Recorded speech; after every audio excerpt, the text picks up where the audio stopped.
Good evening, dear students. Today, let us discuss about phase and phase difference. कला क्या है और कलांतर क्या है, इसके बारे में बात करेंगे। और ये भी बात करेंगे लीडिंग और लैगिंग का concept.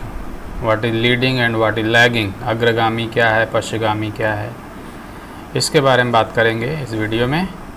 First let us discuss about phase. What is phase, कला क्या है, एंड देन फेज डिफरेंस, कलांतर क्या है, इसके बारे में बात करेंगे। तो ये एक वेव डायग्राम दिखाया गया है।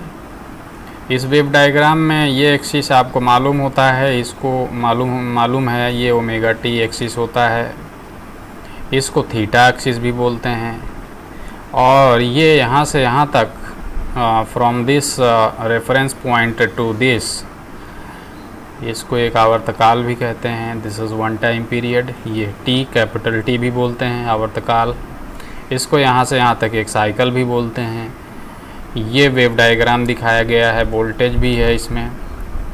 This green colour, this wave is voltage, और इसी पे करंट का भी कर्व है। इसको स्मॉल लेटर में लिखते हैं because this axis is for instantaneous value. Instantaneous value के लिए होता है अक्ष, तात्क्षणिक मान के लिए अक्ष होता है, और ये कर्व तात्क्षणिक मान का होता है curve. This is voltage. Voltage equation क्या होगा, V = Vm sin omega T. Green curve, green colour का कर्व जो है वो वोल्टेज का है। एंड दिस ब्लू कलर, ये करंट का कर्व है, I = Im sin omega t. ये करंट है। ऐसी सिचुएशन कहाँ पे पैदा होती है, जब हम इस वोल्टेज को अप्लाई करते हैं। We apply a voltage, sinusoidal voltage here in pure resistive circuit. ऐसे सर्किट में इसको जब लगाते हैं जिसमें प्योर रजिस्टेंस होता है, there is only resistance, no inductance, no capacitance. ये वोल्टेज यहाँ लगाया, V = Vm sin थीटा। तो जो करंट प्रवाहित होती है इसमें, दी current that flows in this circuit is I = Im sin theta और sin ओमेगा टी। इसको ओमेगा टी के रूप में लिख सकते हैं या थीटा के रूप में लिख सकते हैं, क्योंकि sin थीटा या sin omega t they are same. I = Im sin omega t, ऐसे भी लिख सकते हैं। Either we write like theta और ओमेगा टी, दोनों तरीके से लिख सकते हैं। तो फेज क्या है, पहले इसके बारे में बात करते हैं, फिर फेज डिफरेंस के बारे में बात करते हैं। Phase difference is something which is associated with to quantities और मोर देन टू क्वांटिटीज़। कलांतर कभी एक राशि में नहीं होता है, कलांतर दो राशि के बीच होता है या दो से अधिक राशियों के बीच होता है। फेज जो है ये एक राशि का गुण है, एक राशि का होता है ये। और फेज डिफरेंस जो है दो राशियों के बीच होता है, ये एक राशि के बीच भी होता है, एक राशि का ही है ये फेज, और ये दो राशियों या दो से अधिक राशियों के बीच का है ये। This is called phase difference. तो पहले फेज समझिए। Let us try to understand what is phase. देखिए, इस वोल्टेज का मान हमने अभी बताया, इक्वेशन के रूप में हमने लिखा था अभी, V = Vm sin omega t. ये इंस्टेंटेनियस वैल्यू है, it is changing every instant of time. ये वोल्टेज का ग्रीन कलर का जो वेव है, इसको देखिए, इसका मान हमेशा चेंज हो रहा है। इसका मान 0 कब है, व्हेन इट्स वैल्यू 0। इसका मान 0 कब है, V का मान 0 कब है, जब ओमेगा टी का मान या तो 0 है यहाँ, या 180 डिग्री है। 180 डिग्री या 360 डिग्री है, या इसको आप पाई के रूप में लिख सकते हैं। 0 है, 180 डिग्री को पाई भी बोलते हैं, 1 पाई। 360 डिग्री को 2 पाई भी बोलते हैं। और देखेंगे ये कंटिन्यूअस कर्व है, ये स्टॉप नहीं होगा यहाँ पे, बिकॉज जब तक जनरेटर चलेगा, जब तक ये सोर्स वोल्टेज देता रहेगा, तब तक ये साइकिल बनती रहेगी depending upon the supply frequency. इसके बाद 3 पाई पे भी 0 होगा, 4 पाई पे भी 0 होगा। इन जनरल n पाई पे इसका मान 0 होगा। तो हम कहेंगे v का जो है मान 0 कब कब होता है, जब जब ओमेगा टी का मान ये होता है, आइदर दिस और दिस और दिस और दिस और दिस और दिस। तो ये है v इक्वल टू 0 का ये फेज है, दिस इज फेज। v का मान 0 कब होता है, यहाँ ये फेज है v इक्वल टू 0 का, ये फेज है v इक्वल टू 0 का, ये फेज है v इक्वल टू 0 का, ये भी फेज है v इक्वल टू 0 का, ये भी फेज है v इक्वल टू 0 का, ये भी फेज है v इक्वल टू 0 का फेज n फाई भी है, n pi is also a phase of v equal to 0। इस वोल्टेज का मान देखिए यहाँ पे महत्तम है, इस बिंदु पर इसका मान महत्तम है। ये बिंदु कितना है, इसका मान मैक्सिमम यहाँ पे कब है, जब ओमेगा टी का मान 90 डिग्री है।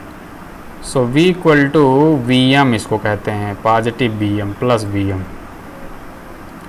This is positive value of this voltage plus Vm। तो प्लस Vm का फेज क्या है, इसका मान प्लस Vm कब कब होगा, जब जब ओमेगा टी का मान या तो ये होगा 90 डिग्री का मतलब π/2, ये 90 डिग्री का मतलब π/2,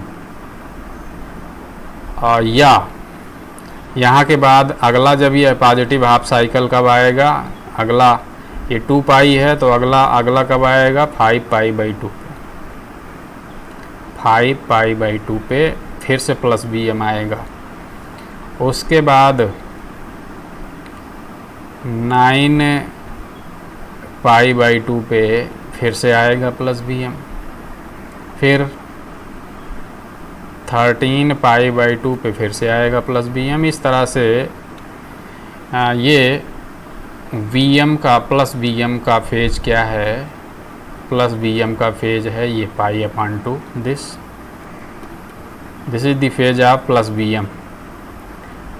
5π/2 यहाँ आएगा, 9π/2, 13π/2, तो ये प्लस Vm के फेज हैं।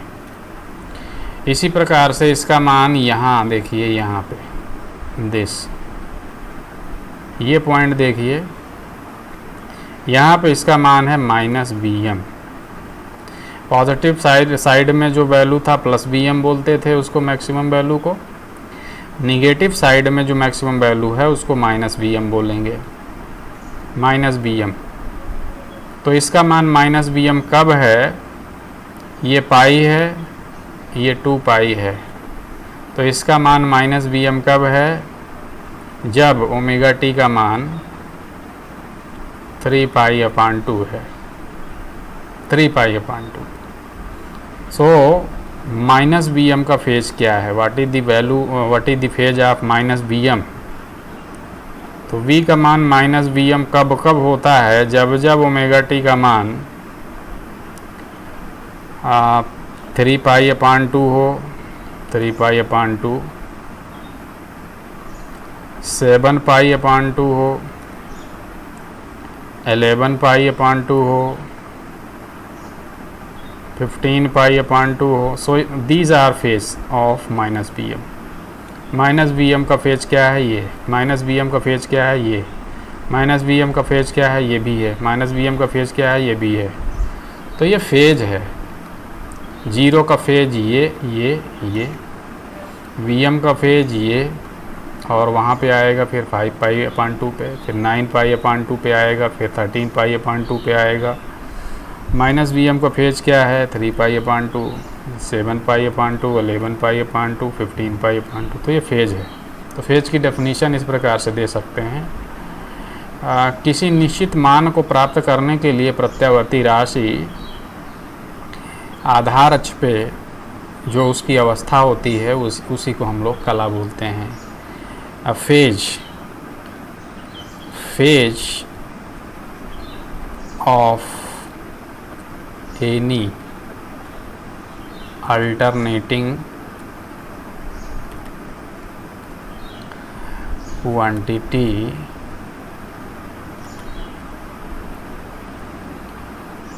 is defined as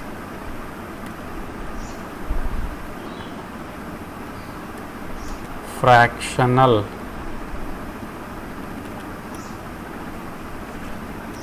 part of time period।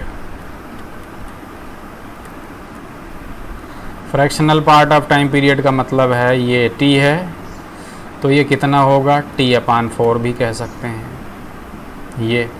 ये कितना होगा, t/2 कह सकते हैं। ये इस तरह से ये कह सकते हैं। हाँ, ये t है, ये t/4 है, ये t/2 है, तो ये कितना होगा ये होगा 3t/4। t/4 plus t/4 plus 3t/4 plus t/4, ये जो है t/4 होता है, 1/4 होता है आवर्तकाल का। ये भाग 1/4 होता है आवर्तकाल का, ये भाग 1/4 होता है आवर्तकाल का इतना, और ये भाग भी आवर्तकाल का 1/4 होता है। तो ये इसी का अंश है, ये fractional part of time period through which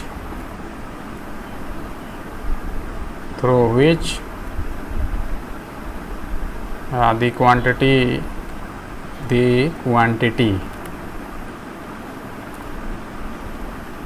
has advanced from reference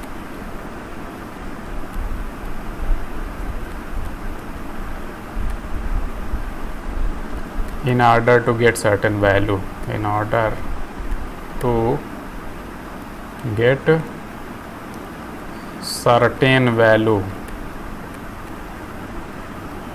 ये होता है फेज है। Phase of any alternating quantity is defined as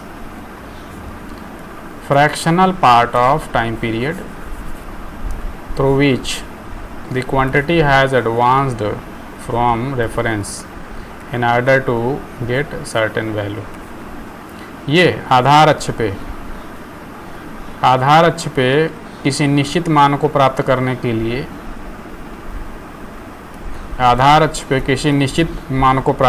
के लिए, प्रत्यावर्ती राशि द्वारा जो आवर्तकाल का अंश के रूप में जो उसकी अवस्था होती है या उसका मूवमेंट होता है या स्थिति होती है, वह उसकी कला कहलाती है। कला, जैसे अभी हम डिस्कस कर रहे थे, जीरो वैल्यू की कला क्या है, वो यही है, ये कला है।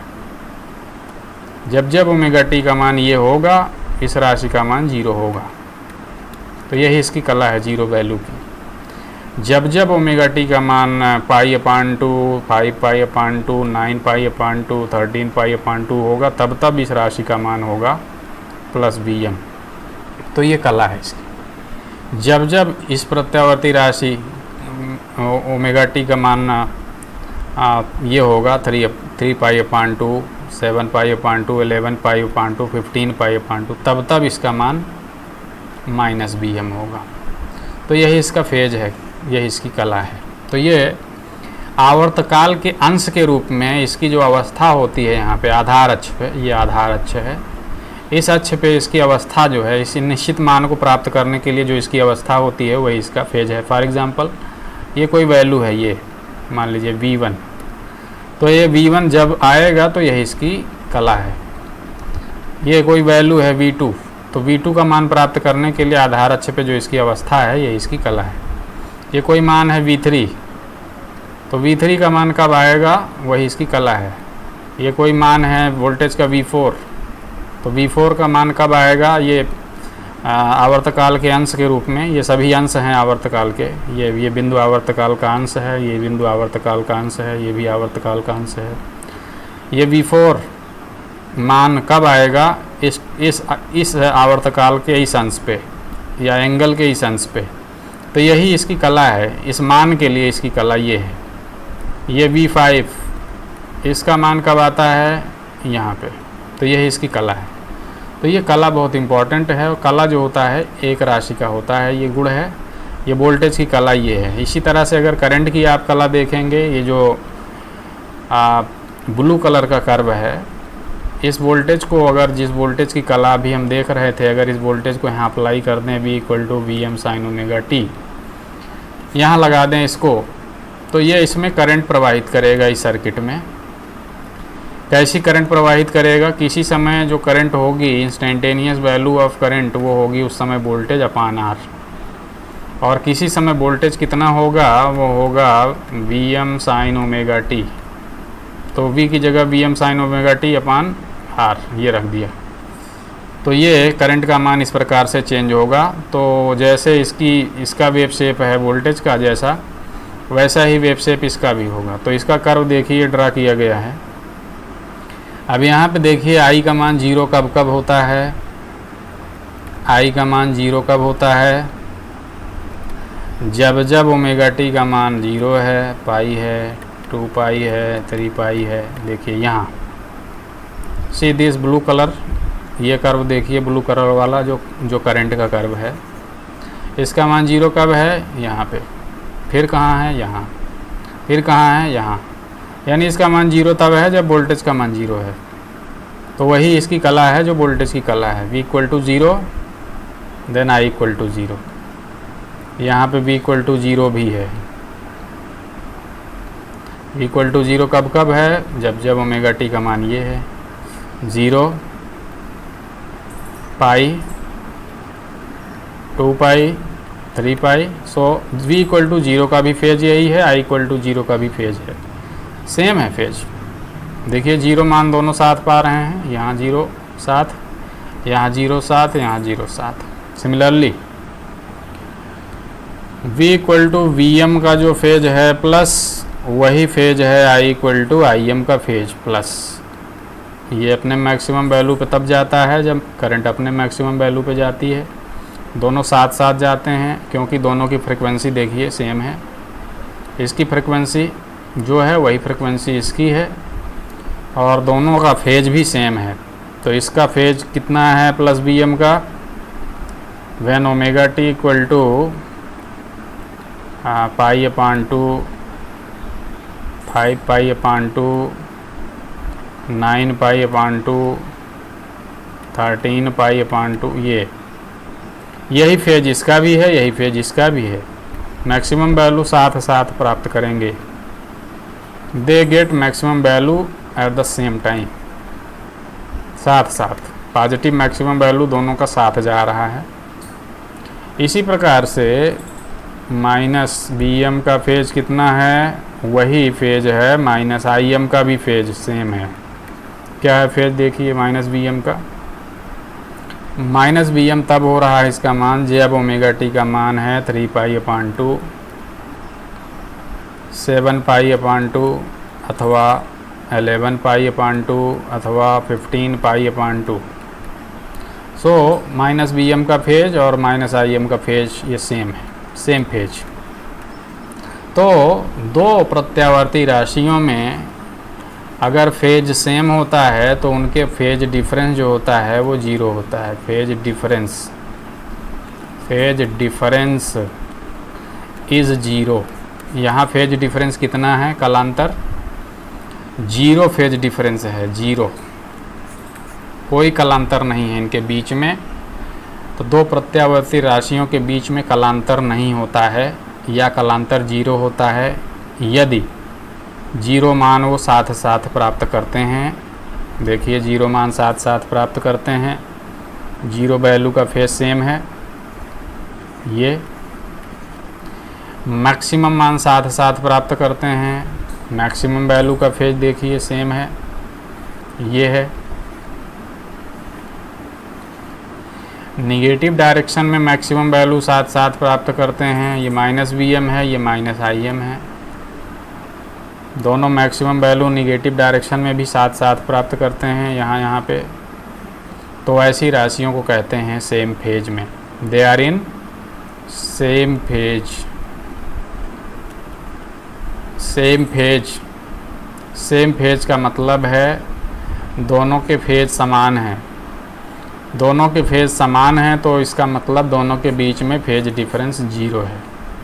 0 फेज डिफरेंस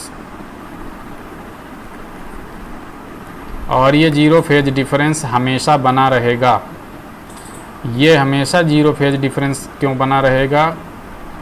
क्योंकि जो फ्रिक्वेंसी वोल्टेज की है F, वही फ्रिक्वेंसी करंट की भी F। तो जितना वोल्टेज आगे बढ़ेगा उतना करंट भी आगे बढ़ेगा, इसलिए दोनों की फ्रिक्वेंसी सेम है। इसलिए दोनों के बीच में ये फेज डिफरेंस जो अभी जीरो है वो सदैव जीरो बना रहेगा जब तक कि इस सर्किट में कोई बदलाव ना करें। इस सर्किट में कोई चेंज ना करें, if we don't change any internal parameter of this circuit R, L, C, इनके मान में किसी प्रकार अगर बदलाव ना करें सर्किट में, तो ये जो फेज डिफरेंस जीरो बना हुआ है दोनों के बीच में, ये हमेशा बना रहेगा। ये हमेशा क्यों बना रहेगा? क्योंकि फ्रिक्वेंसी दोनों की सेम है। तो दो राशियों के बीच में फेज डिफरेंस, जिसको हम अभी आगे डिनोट करेंगे फाई से, ये इसका मान यहाँ पे कितना है? जीरो। जीरो फेज डिफरेंस, कलांतर जीरो है। तो ये जीरो कलांतर कब होता है? जब सर्किट ऐसा होता है, इसको प्योर रजिस्टिव सर्किट कहते हैं। केवल R है, रजिस्टेंस है सर्किट में, AC वोल्टेज सोर्स है, इसके अलावा सर्किट में केवल रजिस्टेंस है। ऐसे सर्किट में करंट वोल्टेज से हमेशा सेम फेज में होती है। सेम फेज का मतलब दोनों जीरो मान को साथ साथ प्राप्त करते हैं। दोनों राशियाँ मैक्सिमम मान को साथ साथ प्राप्त करती हैं। दोनों राशियाँ जीरो मान को साथ साथ प्राप्त करती हैं। तो ऐसी दो राशियाँ कहलाती हैं सेम फेज में। They are called in same phase, और phase difference between these two quantities is zero. ये कलांतर यहाँ पे जीरो है, इसके बारे में अच्छे से क्लियर होना चाहिए। There is no phase difference, there is zero phase difference. और ये जीरो हमेशा बना रहेगा क्योंकि दोनों की फ्रिक्वेंसी सेम है।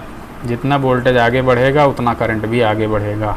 ये कब तक जीरो फेज डिफरेंस रहेगा? जब तक कि सर्किट के internal parameter R, L, C, ये इसमें बदलाव ना करें, तब तक फेज डिफरेंस भी नहीं बदलता है। It is constant. अभी फेज डिफरेंस की बात हम कर रहे थे। फेज डिफरेंस कब होता है? इसको हम लोग डिनोट करते हैं फाई से।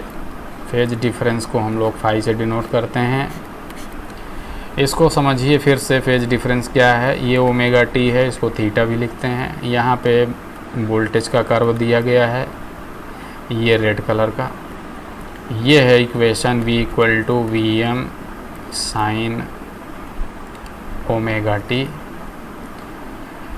ये है current I equal to Im sine omega T.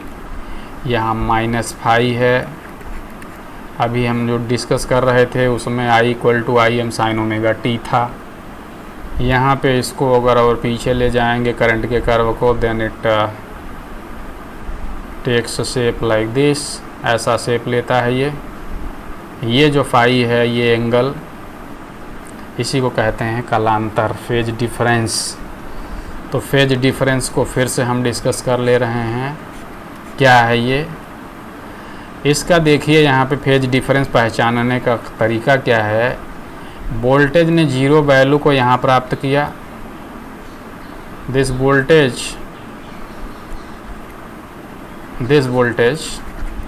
Is getting it's zero value here, zero पे। ये पाई, ये 2 पाई। ये जीरो वैल्यू यहाँ प्राप्त किया, फिर यहाँ प्राप्त किया, फिर यहाँ प्राप्त किया वोल्टेज ने। करंट ने जीरो वैल्यू, वोल्टेज जब जीरो था तो करंट का मान उस समय जीरो नहीं है। तो ये फेज डिफरेंस पहचानने का तरीका है। If two alternating quantities are not getting zero value at same time, then there is definitely a phase difference. कलांतर की पहचान क्या है? दो प्रत्यावर्ती राशि अगर जीरो मान को साथ साथ प्राप्त नहीं कर रहे हैं तो दोनों प्रत्यावर्ती राशियों में फेज डिफरेंस होगा, कलांतर होगा, कलांतर। तो इसकी कला जीरो वैल्यू की क्या है? ये है। करंट के जीरो वैल्यू की कला क्या है? ये है, और ये है, और ये है। तो इसके जीरो वैल्यू के बीच में और इसके जीरो वैल्यू के बीच में जो अंतर है, देखिए ये अंतर है, इतना अंतर है।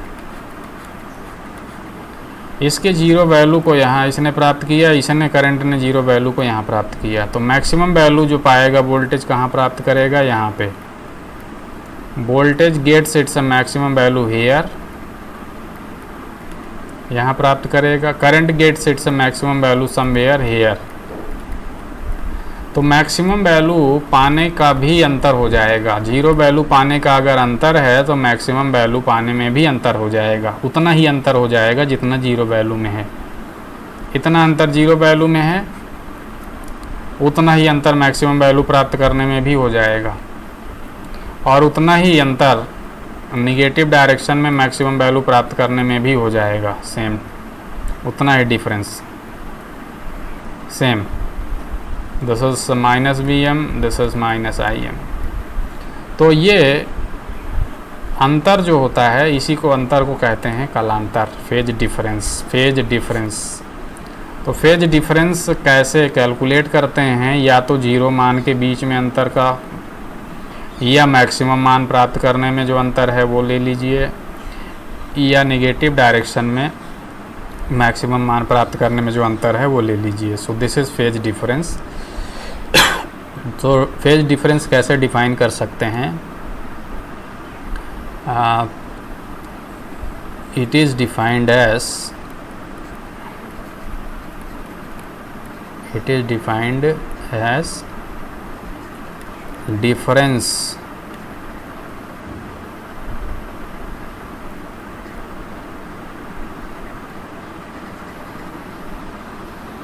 it is defined as difference of phase between two alternating quantities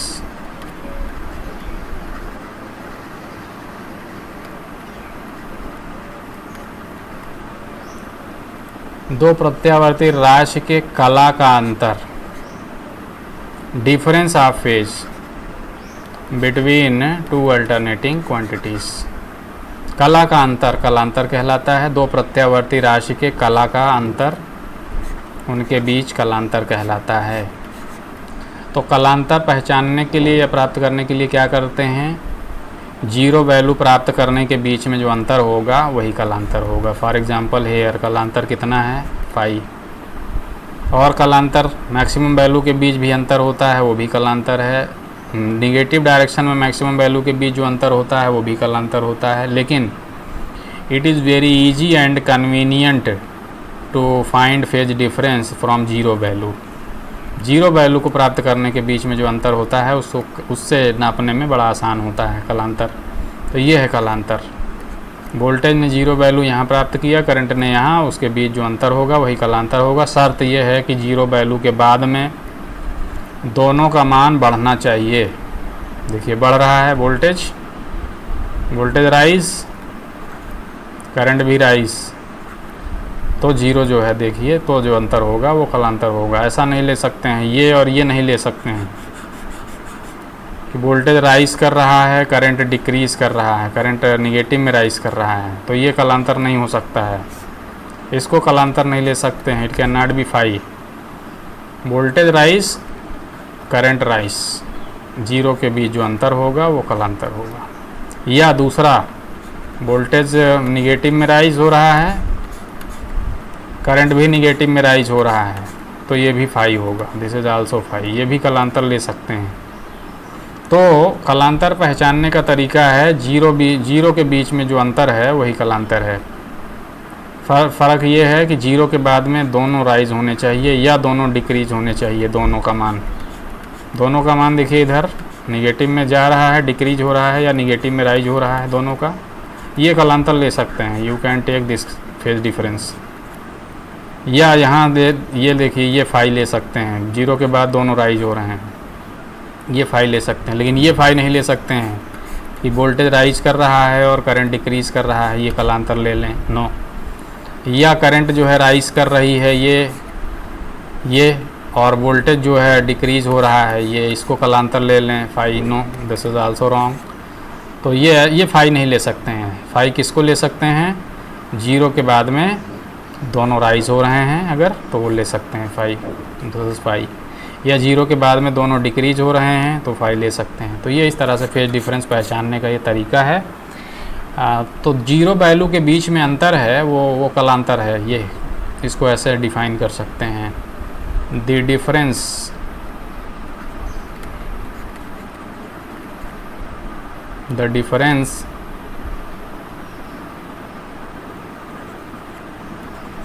between zero crossing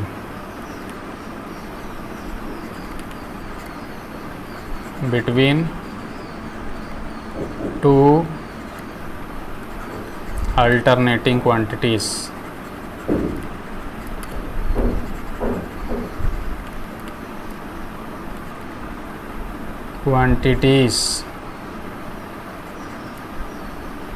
called phase difference, इस तरह से भी डिफाइन कर सकते हैं। The difference between zero crossing, ये जीरो क्रॉसिंग यहाँ हो रही है, इसको यहाँ, between two alternating quantities is called phase difference, provided zero crossing के बाद राइज करना चाहिए या जीरो क्रॉसिंग के बाद डिक्रीज करना चाहिए, ये शर्त है, तो वो फेज डिफरेंस कहलाएगा। इसको फाई से डिनोट करते हैं, फाई। तो ये फाई है। अब इसमें एक होता है leading,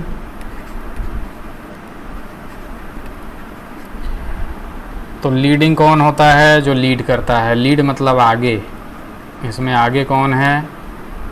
the quantity which gets zero value earlier, the quantity which gets zero value earlier called leading. अग्रगामी कौन होता है? अग्रगामी, the quantity which gets zero value earlier called leading. दोनों राशियों में या सभी राशियों में जो राशि जीरो मान को पहले प्राप्त करती है वो अग्रगामी कहलाती है। फॉर एग्ज़ाम्पल इधर से देखने पर, लुकिंग फ्रॉम दिस साइड, यहाँ से देखिए, जो राशि जीरो वैल्यू को पहले प्राप्त करेगी वो अग्रगामी, और लैगिंग किसको कहेंगे? पश्चगामी। The quantity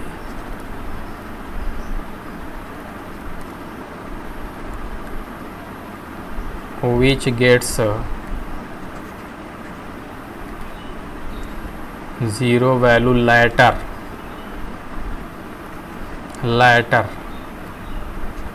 called lagging।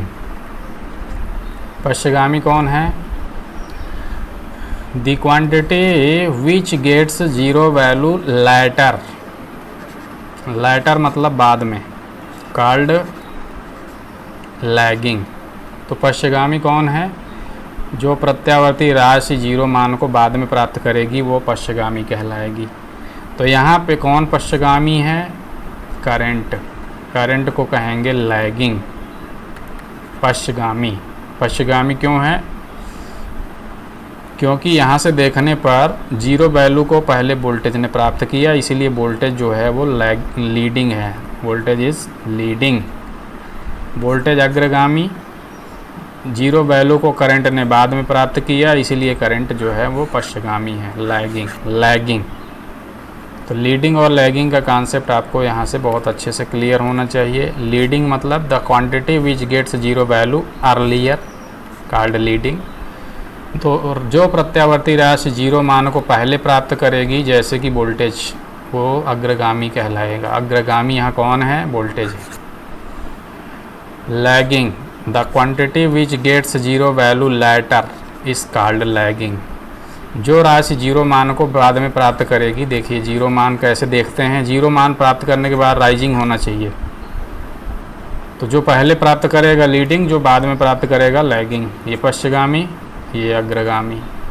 यहाँ से भी अग्रगामी पश्चगामी देख सकते हैं। यहाँ से the quantity which gets zero value earlier, पहले जो पाएगा लीडिंग। कौन लीड कर रहा है? Voltage.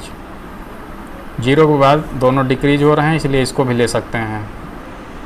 On the quantity which gets zero value later, बाद में कौन आया जीरो वैल्यू पे, करंट, तो ये लैगिंग है। तो करंट यहाँ लैगिंग, वोल्टेज यहाँ लीडिंग। तो लीडिंग एंगल जो होता है उसको हम लोग +5 से जोड़ते हैं, उसके एंगल को, वी टेक दैट एंगल +5। और जो लैगिंग एंगल होता है उसको हम लोग -5 से वो एंगल लिखते हैं समीकरण में। +5 लीडिंग एंगल, लीडिंग एंगल को +5, leading angle it is denoted by +5 and lagging angle it is denoted by -5। ये याद रखिएगा, लैगिंग एंगल को -5 से, लीडिंग एंगल को +5 से डिनोट करते हैं। फॉर एग्ज़ाम्पल यहाँ पे अगर लिखना हो समीकरण, तो ये जो अक्ष होती है ये रेफरेंस बोलते हैं इसको, ये आधार है, रेफरेंस है, ये रेफरेंस, ये है रेफरेंस। वोल्टेज को हमने रेफरेंस माना है क्योंकि वोल्टेज का ग्राफ 0 से प्रारंभ हो रहा है, इसलिए इसके समीकरण में ओमेगा टी के बाद में प्लस माइनस कुछ नहीं लिखेंगे। तो यहाँ v = लिखेंगे Vm sin omega t only, no +5 no -5। क्यों? क्योंकि ये कर्व हमने माना है यहाँ से 0 से, ओरिजिन से 0 से माना है, इसीलिए +5 -5 कुछ नहीं लिखेंगे इसके कर्व में, इसके समीकरण में कुछ नहीं लिखेंगे, 0 से माना है इसको हमने प्रारंभ। इसके सापेक्ष में करंट को लिखिए +5 या -5, इसके सापेक्ष करंट जो है I = लिखेंगे Im sin ओमेगा टी, -5 लिखेंगे क्योंकि ये लैगिंग है, पश्चगामी है, पश्चगामी हमने बताया लैगिंग एंगल जो है किससे लिखते हैं, -5 से, तो इस करंट को लिखेंगे -5। ये हो गया समीकरण। तो ये देखिए, इसको लिखना हो अगर तो ये है v = क्या लिखेंगे इसको समीकरण के रूप में, ये ओमेगा टी है, ये v है, ये I भी है। यहाँ पे रेफरेंस किसको माना गया है, वोल्टेज को माना गया है। देखिए क्यों, क्योंकि यहाँ से 0 से ये कर्व प्रारंभ हो रहा है, वोल्टेज का कर्व। तो वोल्टेज का कर्व 0 से प्रारंभ हो रहा है, तो वोल्टेज के समीकरण में ना तो +5 लिखेंगे ना तो -5 लिखेंगे, केवल ओमेगा टी या थीटा, बस ये हो गया। करंट का समीकरण देखिए, करंट देखिए ये है, current I lags voltage by 90 degree, यानी ये जो एंगल लिखा हुआ है, ये एंगल ये 90 डिग्री है, या उसको हम लोग π/2 भी लिखते हैं 90 डिग्री को, ये 90 डिग्री भी है, π/2 भी है। तो करंट का समीकरण कितना क्या लिखेंगे, करंट लैगिंग है, पश्चगामी है। कैसे पता चला, यहाँ से देखने पर वोल्टेज ने 0 वैल्यू पहले प्राप्त किया, the quantity which gets 0 value earlier is called leading. तो यहाँ लीडिंग कौन है, voltage, this is leading. The quantity which gets 0 value later is called lagging, बाद में 0 वैल्यू किसने प्राप्त किया, करंट ने, तो ये लैगिंग है। तो करंट के समीकरण को लिखेंगे I = Im sin omega t minus, अगर एंगल मालूम है, जैसे कि यहाँ मालूम है π/2 है, तो एंगल का मान रख देंगे π/2 या 90 डिग्री। ये हो गया समीकरण, इस तरह से लिखते हैं। ये ऐसा कब आता है, प्योर इंडक्टिव सर्किट में ऐसा सिचुएशन आता है। प्योर इंडक्टिव सर्किट कैसा होता है, ऐसा वोल्टेज, उसमें केवल इंडक्टर होता है, there is only inductance, no resistance no capacitance, pure inductor. तो करंट जो होती है वोल्टेज से लैग करती है 90 डिग्री, ऐसे। अगर ये इसमें प्योर इंडक्टर होता है तो करंट वोल्टेज से लैग करती है, ये होता है लैगिंग करंट। ये करंट लैग कर रही है, पश्चगामी है। कलांतर है यहाँ कितना, ये दिख रहा है कलांतर कितना है। कैसे पता चला, 0 अगर दोनों साथ साथ जाते तो कलांतर ना होता, लेकिन 0 साथ साथ नहीं जा रहे हैं। वोल्टेज पहले 0 प्राप्त कर रहा है, इसलिए वोल्टेज लीडिंग है। करंट बाद में 0 प्राप्त कर रहा है यहाँ से देखने पर, इसीलिए करंट लैगिंग है। तो प्योर इंडक्टिव सर्किट में करंट वोल्टेज से 90 डिग्री लैग करती है, करंट लैग करती है वोल्टेज से 90 डिग्री, लैगिंग एंगल होता है उसका, -5 से डिनोट करते हैं।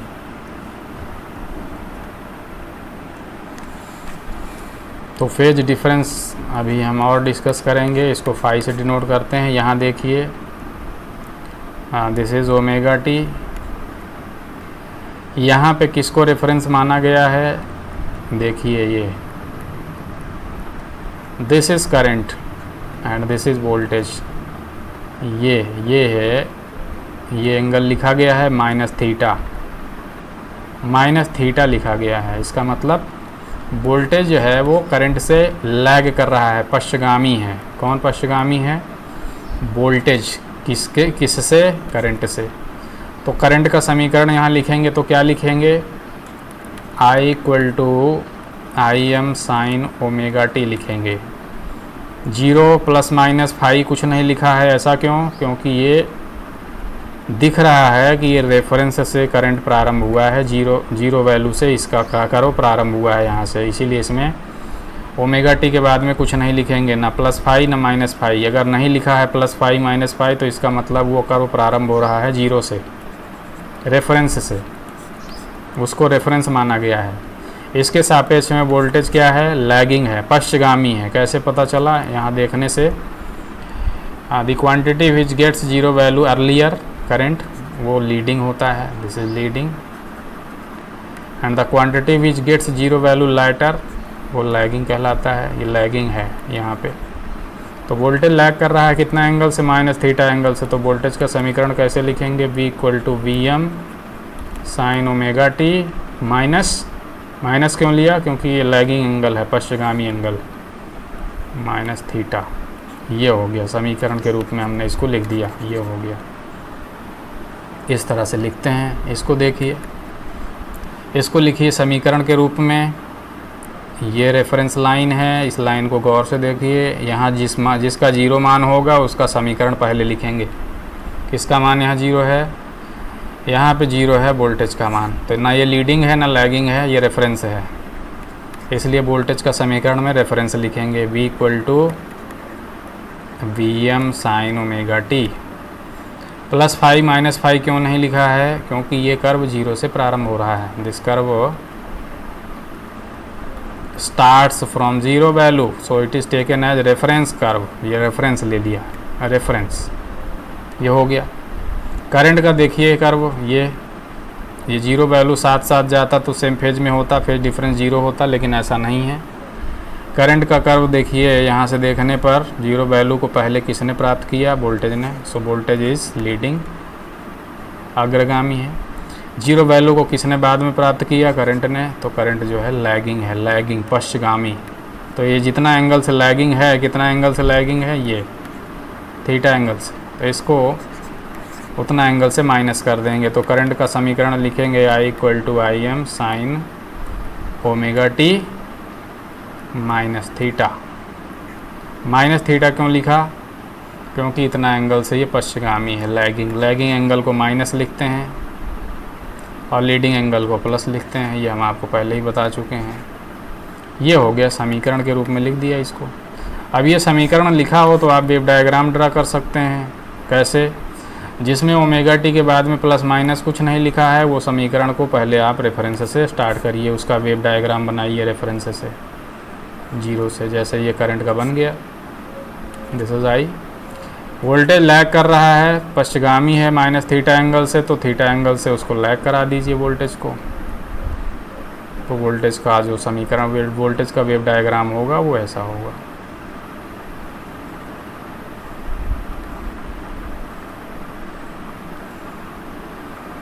ये यहाँ से स्टार्ट हो रहा है, यहाँ से जितना ये यहाँ पे पीछे जा रहा है, ये कर्व यहाँ पे देखिए पीछे जाएगा, तो यहाँ पे ये एंगल फाई है ये, तो ये यहाँ पे 0 क्रॉस करेगा। यहाँ पे जितना यहाँ पीछे है उतना यहाँ भी पीछे रहेगा ये।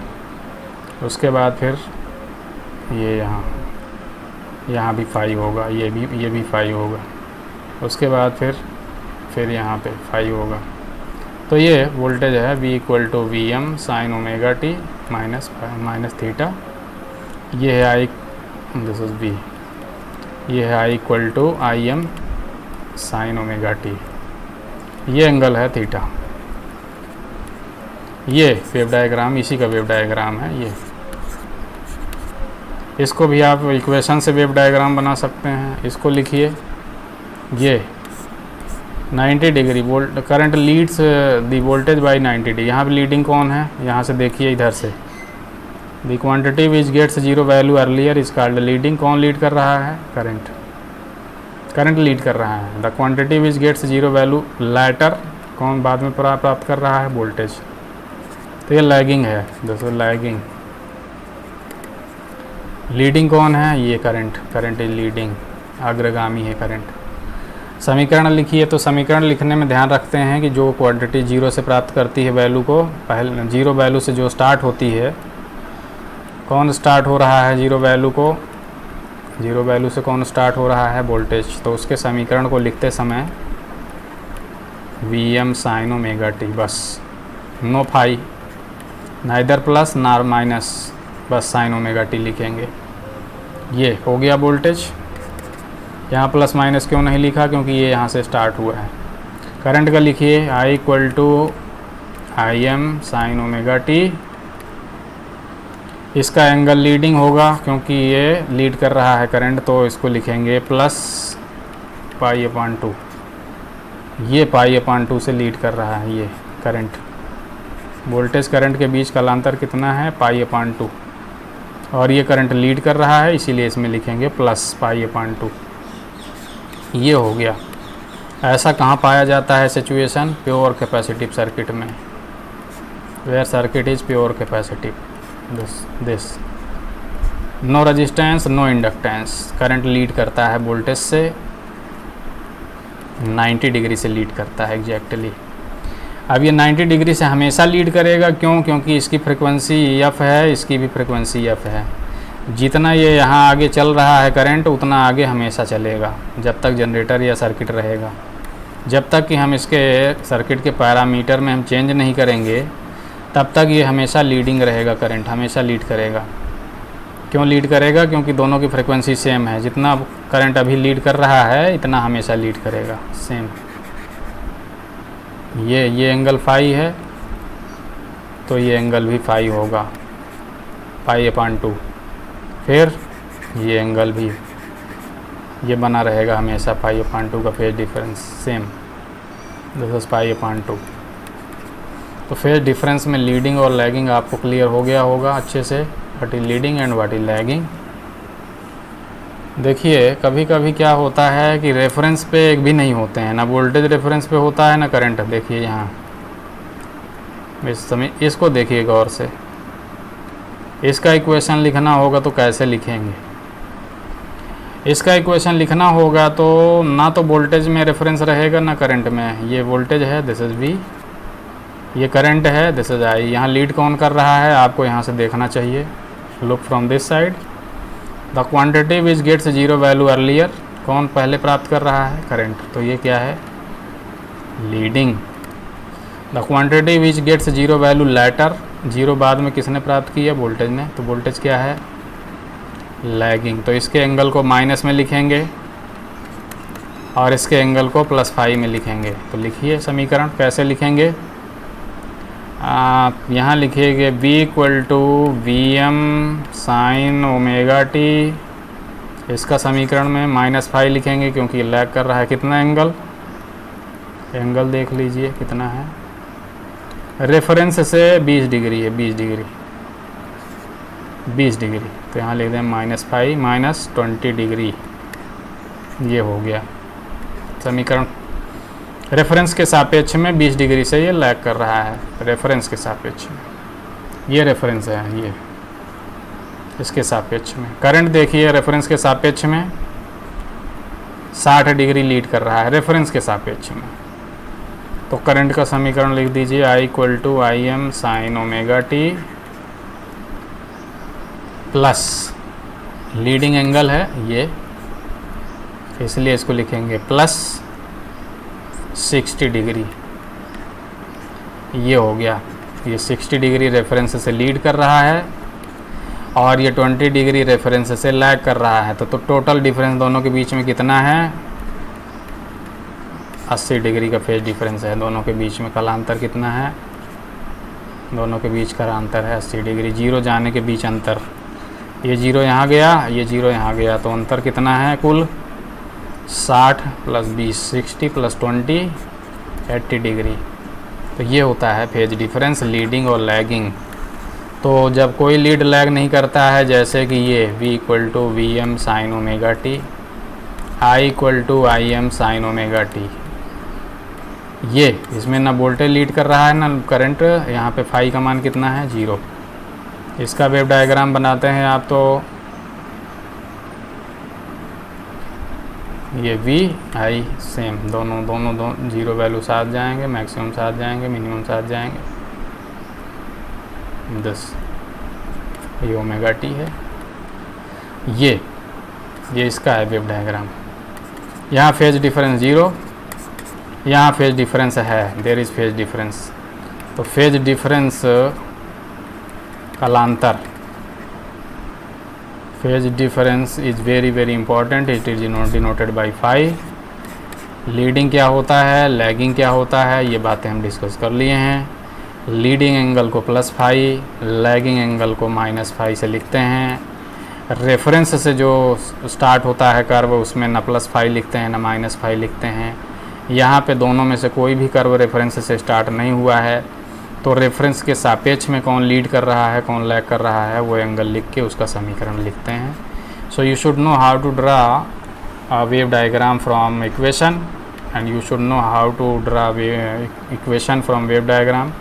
So you should interconvert them, you should know how to interconvert them, दोनों को कैसे आपस में कन्वर्ट करते हैं। दोनों सेम इंफॉर्मेशन देते हैं, इसको देखने से आपको एंगल पता चल जाएगा, लीड लैग पता चल जाएगा, समीकरण देखने से भी आपको पता चल जाएगा एंगल और लीड लैग, कौन लीड है कौन लैग है, दोनों सेम इंफॉर्मेशन देते हैं। सो this is all about leading, lagging, phase difference, ये सब आपको मालूम होना चाहिए। Thank you for watching this video, thank you so much.